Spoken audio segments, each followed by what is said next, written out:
Welcome. Take a slow breath. Let your shoulders soften. You are here, in this quiet moment, and the world outside can wait.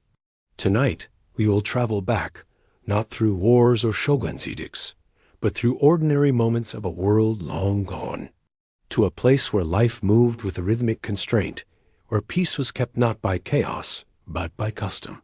You're going to Edo, Japan's great city of the 18th century. You may think you know it, with its paper screens and silk robes, samurai swords, and cherry blossoms. But Edo was more than that. It was orderly, yet claustrophobic, refined, yet relentless. A city of silent gardens and bustling alleyways. A place where life could be stifling in its beauty. As always, we will move slowly, 4 scenes, 4 windows into a time, and you needn't remember them all. Let the rhythm carry you, and if sleep finds you along the way, let it take you. We begin with the sound of sweeping. Imagine yourself waking to the pale light of morning in Edo. The wooden shutters slide open with a gentle rasp. Cool air, tinged with cedar and the faintest hint of smoke, wafts across your face. Your home is small. Just 1 or 2 rooms, separated by thin paper walls. Tatami mats beneath your feet, woven from soft, fragrant rush, have absorbed years of quiet footsteps. They must be kept clean, not for hygiene alone, but for dignity, for honor. You kneel, broom in hand. The strokes are light, gentle. The silence of your sweeping is part of the ritual. Loudness is impolite. Everything here, every movement is measured, calculated for harmony. Even a misplaced cough can feel like an intrusion. Outside, in the narrow street, a bell sounds. It is the Suji Banashi, the town crier announcing the hour with practiced calm. It is the 5th hour of the day by the Wakey time system, which divides daylight into 6 unequal segments. Time itself flexes with the sun. Hours grow longer in summer, shorter in winter. There are no pocket watches, just sun and bell. Your rice ration is small this morning. As a lower-ranking townsman, you depend on precise measurements, dictated by your status and the year's harvest. You eat with quiet appreciation, a bowl of steamed white rice, perhaps a pickled plum, a few slices of daikon. Luxury is not expected. Gratitude is. And yet, around you, a world of invisible pressure hums. You must bow correctly to your neighbors. Speak when spoken to, but never too much. At the checkpoint near your neighborhood, 2 men in simple robes sit cross-legged. They are watching. For travelers, for smugglers, but mostly for change. You are not allowed to move freely. To leave Edo, you must have official permission. The shogunate, seated far away in its layers of authority, fears disruption above all. Movement equals unrest, and so there are rules. Thousands of them. You may not wear silk unless your birth permits it. Your hairstyle is dictated by gender, age, and class. Your sandals, simple geta made of wood, click softly as you walk, a rhythmic reminder that you are part of something bigger. A society held together by fragile, intricate threads. Even your evening is structured. As dusk falls, oil lamps flicker behind shiji screens. A curfew settles in. The night watch patrols with wooden clappers, a sound that is oddly soothing, unless you're out past the prescribed hour. You kneel again, this time to write, but your brushstrokes are slow. Ink must be prepared by hand, rubbed from a solid stick with water, until it is thick, black, and calm. There is no rush. There is only now. You remember what your father once said. To be proper is to disappear. It was not cynicism. It was advice. To live well in Edo is to leave no ripples. And so the tatami is swept, the bow is deep, the rice is measured. And you sleep not because the world is free, but because the rules hold it still. Let us shift now, not in place, but in identity. Imagine again that you are in Edo, but you are no longer the townsman with a broom. You wear no crest on your sleeve, no master's name to bow beneath. You are alone, a ronin. The word means wave man, a person adrift, like a wave in the sea. A samurai without a lord, which is to say, a sword without a scabbard, a role without a place. In a society of hierarchy and precision, to be masterless is not simply to be unemployed, it is to be unanchored, a silent danger to the structure of things. You carry two swords, the long and the short, worn at your hip. But the metal within Themis no longer sanctioned by duty. It reflects only your own decisions. And that is terrifying to the world around you. You live in a small rented room near the edge of the city. The walls are thin. You hear coughing through the night, someone old, perhaps sick. Edo is clean by the standards of its time, but life is always fragile. You rise early and walk the narrow lanes. The sandals you wear are heavy today. Your path takes you through a neighborhood of woodworkers. They eye you cautiously. To them, you are both a relic and a threat. And then you remember why you came. To refuse. There was a man years ago, now a lord, who wronged your former master. Other samurai who once stood beside you have plotted vengeance. They whisper of blades drawn in the night, of old loyalties rekindled by blood. But you have chosen a different path. You remember the training halls, the repetition of sword strikes until your muscles burned, the feel of the wooden practice blade in your palm, warm and warm from endless hours. They taught you discipline, but not peace, that you had to find yourself. So you wander, not to flee, but to avoid becoming the very thing the code once warned against, a man ruled by rage. You pass a small temple. The garden is raked in wide, soft curves. The monk nods at you, not out of fear, but with the calm of one who has already seen the cost of pride. In the afternoons, you sometimes write poetry, just a few lines, words not of victory, but of things that pass. A crow lands alone on the blackened winter branch. No wind follows him. You work for coins now carrying goods, repairing walls, even teaching children to read. It is not glorious, but it is enough. One day, the others will go through with their plan. They will avenge your lord. They will strike as the law forbids, and they will die with their honor wrapped around them like a cold, final kimono. And you will still be here, sweeping a temple path, helping a boy tie his scroll, living. Your blade stays sheathed, not because you are afraid, but because you understand that in a world already ruled by silence, one more ghost does not bring harmony. So the Ronin sits in the morning sun, watching it rise without glory, without judgment. There is peace in that. There is sleep in that. Let us drift now, like mist over water, toward a softer world, not freer, but looser. A place where rules bend like willow branches, and where beauty is both a pursuit and a performance. You find yourself walking again, this time at twilight toward the Yoshiwara, Edo's famed and gated pleasure district. But this is no raucous festival. There is no shouting in the air, no clamor, only the quiet swish of sandals on stone, and the faint, almost sweet scent of incense and powdered rouge. The Yoshiwara is often spoken of with curiosity, sometimes scandal, but within the city, it is also a realm of control of space, both of escape and containment. They called it Yukio, the floating world, not because it was unanchored, but because it shimmered just above reality. A bubble, suspended, filled with laughter, longing, and the tick of the shamisen.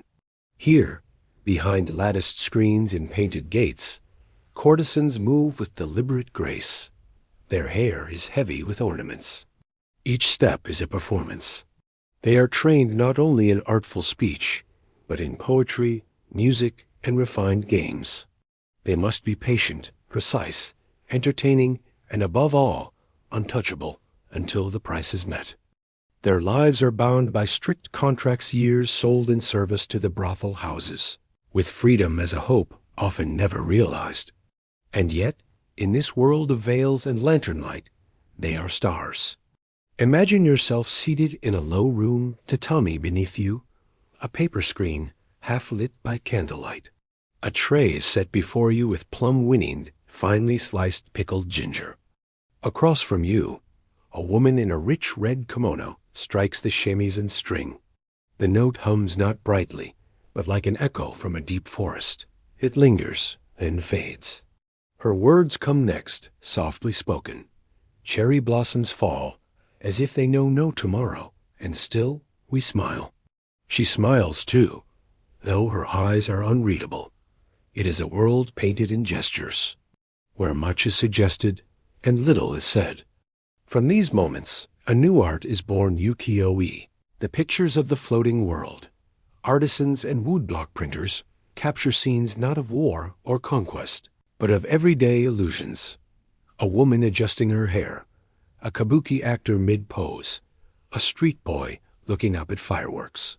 The process is meticulous, carving blocks for each color, layering inks like silk, pressing paper so delicately that even the grain of wood leaves its trace. These prints are not treasures, but ephemeral things bought cheaply, shared freely, hung on common walls. And yet today they rest in museums, revered, because they showed not what power looked like, but what longing felt like. The floating world was never still. It changed with every season, and eventually it dissolved, altogether lost to fires, reform, and the march of modernity. But if you close your eyes now, you might hear the music again. Feel the lantern glow against your cheek. Sense the hush of a painted fan opening like a sigh. In the floating world, time always slows.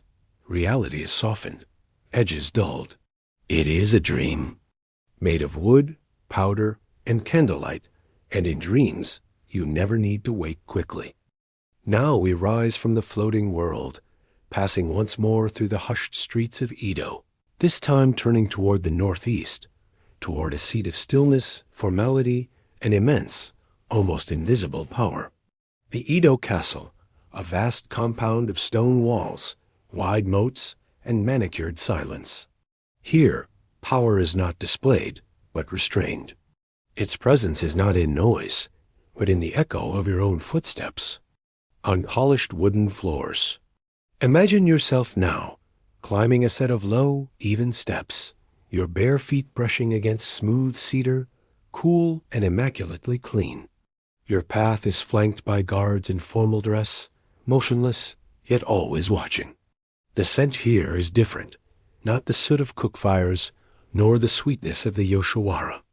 It is sharper, drier, the earthy bite of burning incense, mingled with the faint oil used to polish black lacquer screens.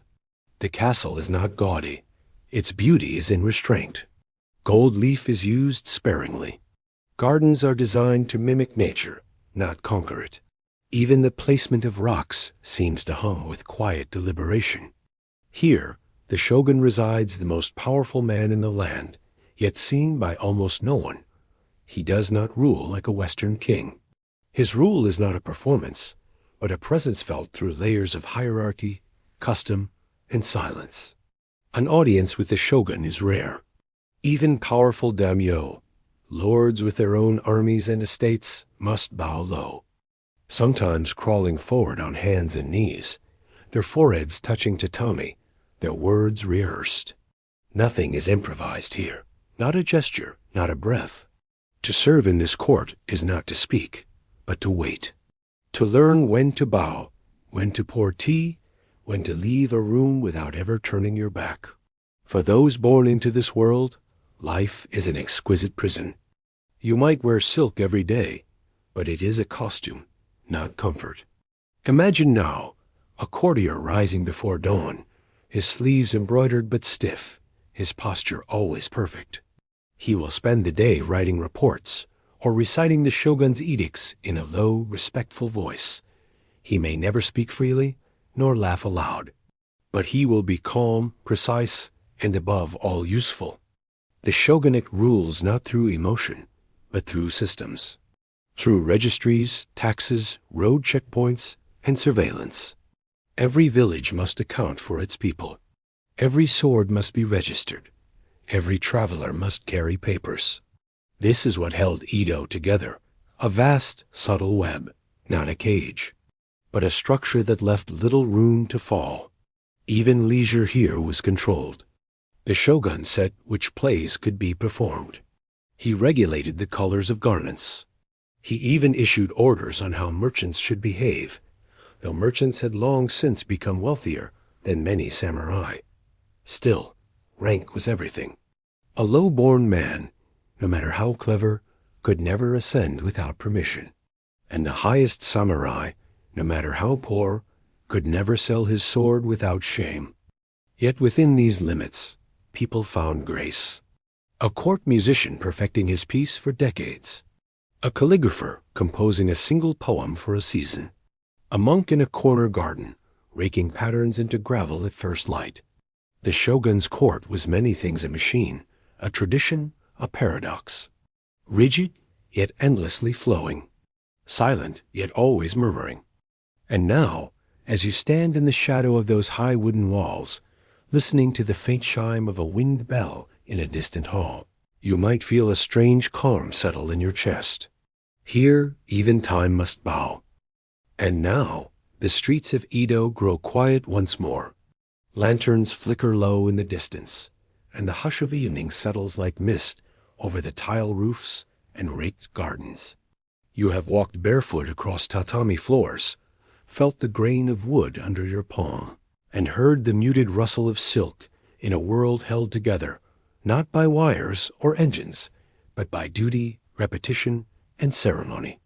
You have swept the floors of a common home, where rice was measured carefully and honor weighed more than silver. You have wandered the path of a ronin, choosing the solitude of peace over the spectacle of vengeance.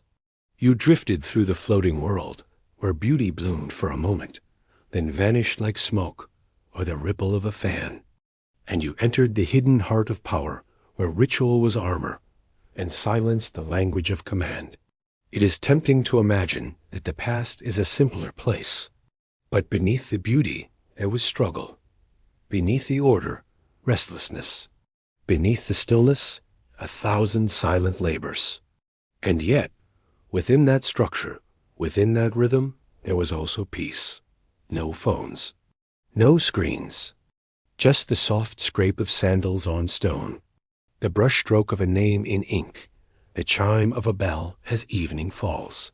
Now, as you lie in your own quiet room, perhaps with the hum of distant traffic or the soft breath of wind against the glass, you carry with you the slow pulse of that other time.